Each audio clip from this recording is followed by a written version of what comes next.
Здравствуйте, дорогие наши друзья, помощники и подписчики. У нас СОС. На 14 января есть два места на вылет в Москву. А значит, у двух хвостиков появился шанс улететь в новую жизнь. Мы понимаем, что праздники, у многих сейчас вообще тяжело с финансами. Но давайте все-таки попробуем все вместе поднажмем и заберем на билетик нашим новеньким. Видео именно из этого вольера нам присылали уже несколько раз. И именно вот с этой несчастной собачкой, которая попала туда несколько дней назад по отлову. А это тут что висит? Да, висит тут. Голову убирай.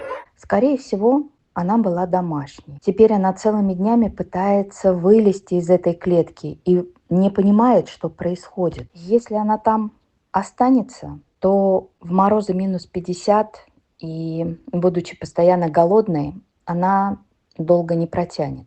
Посмотрите, как малышка трясется и плачет. Ну как можно вот это все развидеть? Как можно ей не помочь?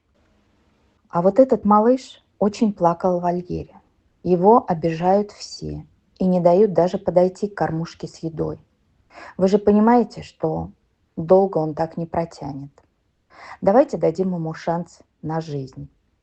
Нескольких собачек из этого же вольера мы уже спасли, и одна уже даже прилетела в Москву. А вот этот маленький черненький песик слишком неприметен, и шансов выжить у него просто нет. Понимая все это, мы, конечно же, не смогли пройти мимо и забрали его. Он все время жалуется, что у него болит животик, очень плачет. Скорее всего, в ППЖ с голодухи он наелся чего-то несъедобного. Мы свозили уже его в ветклинику, сделали рентген, почистили кишечник. Теперь нужно восстанавливать его. Малыш оказался совсем молоденьким, около 6 месяцев.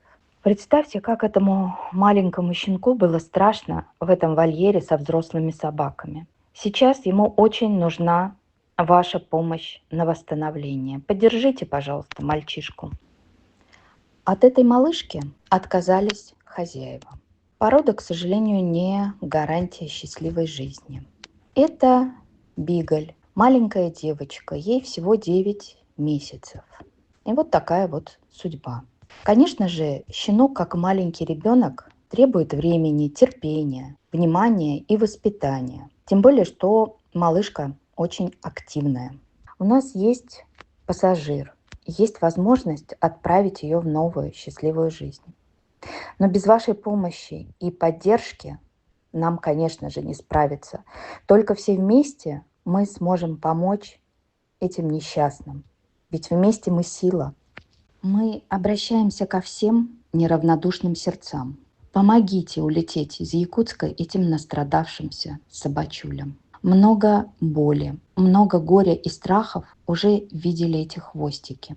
Мы очень просим и очень надеемся на всех вас.